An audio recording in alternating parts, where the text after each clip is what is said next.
আসসালামু আলাইকুম। এসএসসি 26 এই এমসিকিউটা অবশ্যই তোমাদের পরীক্ষায় আসতে পারে। সো কিভাবে আমরা এই এমসিকিউটা খুব সহজে সমাধান করব এই ভিডিওতে দেখে নাও। দেখো, আমরা জানি কোনো বৃত্তে যদি একটা চতুর্ভুজ আঁকা হয়, চতুর্ভুজের বিপরীত কোণ দুইটা মানে এই কোণ আর এই কোণের সমষ্টি সবসময় কত হবে? 180 ডিগ্রি হবে। তাহলে আমরা লিখতে পারি যে কোণ এসপিকিউ, কোণ এসপিকিউ প্লাস কোণ এসআরকিউ, কোণ S R Q is equal to কত ডিগ্রি? 180 ডিগ্রি। এখন কোণ এস পি কিউ আমাদের দেওয়া আছে 96 ডিগ্রি, প্লাস কোণ এস পি কিউ দেওয়া নাই, তাহলে আমরা কোণ এস পি কিউ লিখি is equal to 180 degree.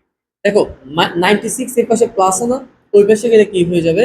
Minus হয়ে যাবে। তাহলে কোণ S P Q is equal to 180 degree minus 96 degree. তাহলে কোণ এস পি কিউর মান কত হবে? দেখো, 96, 180 থেকে 96 গেলে হবে 84। তাহলে আমরা এই কোণটা পেয়ে গেছি না? এই কোণটা কত? 84 ডিগ্রি।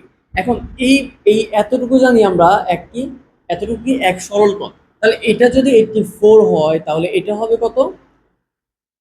180 থেকে 84 গেলে 96।